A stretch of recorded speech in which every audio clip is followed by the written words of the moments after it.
أعوذ بالله من الشيطان الرجيم.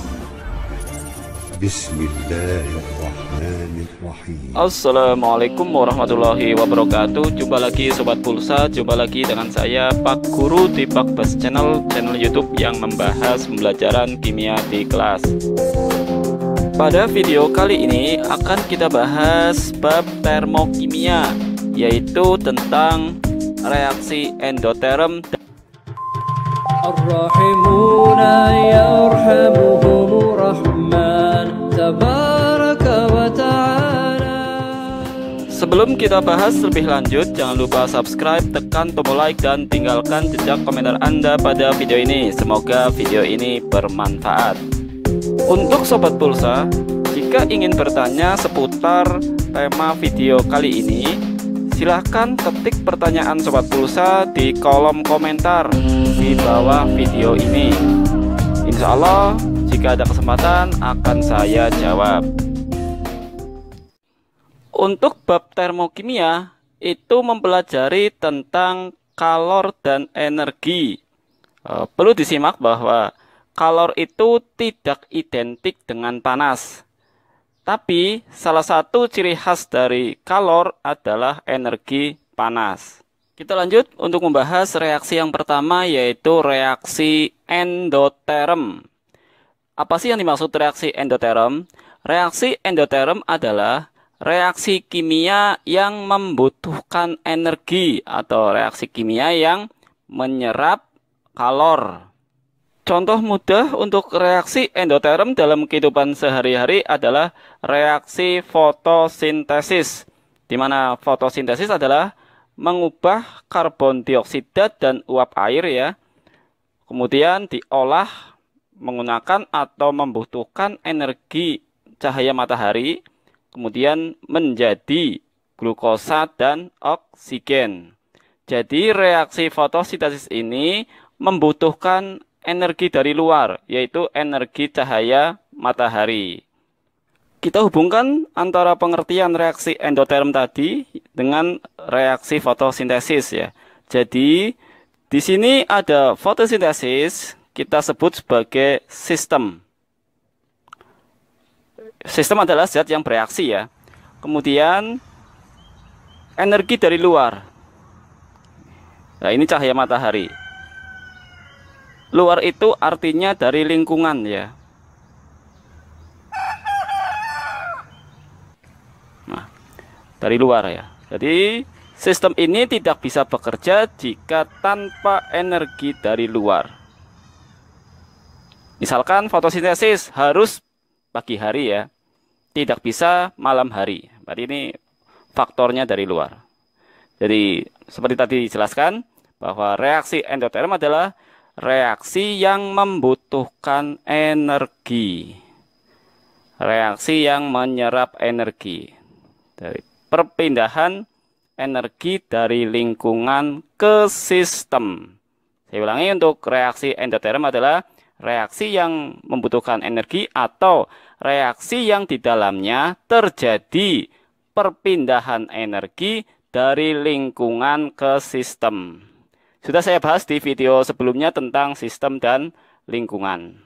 Video sebelumnya sudah kita bahas sistem dan lingkungan. Di situ ada sistem terbuka, sistem tertutup, dan sistem adiabatis atau sistem terisolasi. Silahkan ditonton saja, hanya ada di channel ini. Oke, sekilas saya jelaskan tentang sistem. Sistem adalah, misalkan di sini ada wadah ya. Di sini kita kasih zat-zat kimia, kemudian zat kimianya itu bereaksi, maka yang dikatakan sistem adalah zat kimianya. Sedangkan yang dikatakan lingkungan adalah wadahnya. Ya. Misalkan kita pegang gelas berisi kopi panas ya. Berarti yang dikatakan sistem itu kopi panasnya. Sedangkan yang dikatakan lingkungan adalah gelasnya. Jadi gelasnya itu lingkungan, tangan kita juga termasuk lingkungan. Sistem itu isi gelasnya. Jadi ringkasnya, Sistem adalah segala sesuatu yang sedang kita pelajari, sedangkan lingkungan adalah segala sesuatu yang membatasi sistem. Oke, untuk sampai penjelasan ini berarti ada beberapa ciri khas dari reaksi endoterm. Yang pertama, reaksi kimia yang membutuhkan atau menyerap kalor. Kemudian ciri khas yang kedua, reaksi kimia yang di dalamnya terjadi perpindahan kalor dari lingkungan ke sistem. Oke, kita lanjut ke ciri khas yang ketiga, yaitu suhu.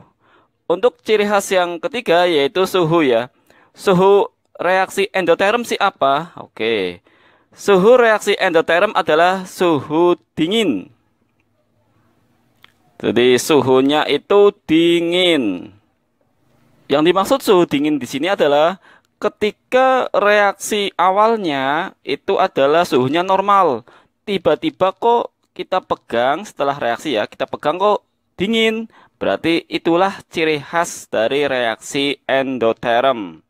Berarti segala reaksi yang pada saat bereaksi atau setelah bereaksi dipegang sistemnya itu terasa dingin ya. Berarti reaksi kimia yang menurunkan suhu itu disebut reaksi endoterm. Itu ciri khas yang mudah ya.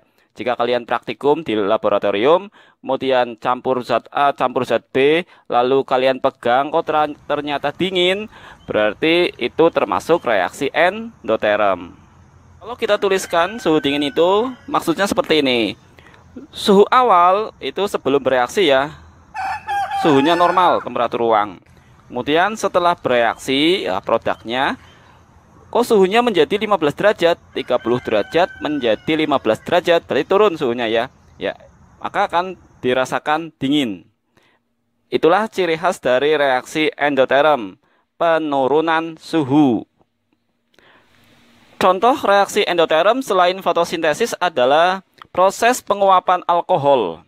Itu juga termasuk reaksi endoterm. Misal ya, ini tangan kita tetesi menggunakan alkohol. Bagaimana rasanya? Pasti rasanya dingin ya kan? Alkohol atau spiritus ya. Oke, prosesnya bagaimana? Ketika alkohol ya menempel di kulit kita, kemudian dia menguap, berarti proses penguapan alkohol itu ya, itu membutuhkan kalor. Kenapa? Ya, penguapan alkohol membutuhkan kalor dari lingkungannya. Ketika alkohol nempel di kulit, maka lingkungannya adalah kulit kita. Sehingga panas atau kalor kulit kita akan terserap ke reaksi kimia penguapan alkohol. Sehingga tubuh kita itu kehilangan panas. Maka yang dirasakan oleh tubuh kita ya berarti rasanya dingin. Karena tubuh kita kehilangan panas ya. Tubuh kita juga merasakan dingin seperti itu. Sobat Pulsa, ciri khas soal ya untuk reaksi endoterm adalah di situ muncul kalimat membutuhkan kalor, menyerap kalor. Jadi tipe soal seperti itu adalah tipe soal reaksi endoterm. Ini hanya redaksi ya. Silahkan kalian teliti atau cek redaksi penulisan untuk reaksi endoterm. Untuk Sobat Pulsa yang ingin bertanya tentang tema video kali ini, silahkan ketik di kolom komentar untuk pertanyaan Sobat Pulsa.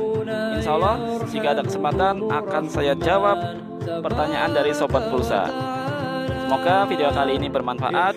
Wassalamualaikum warahmatullahi wabarakatuh. يرحمكم من في السماء الراحمون يرحمون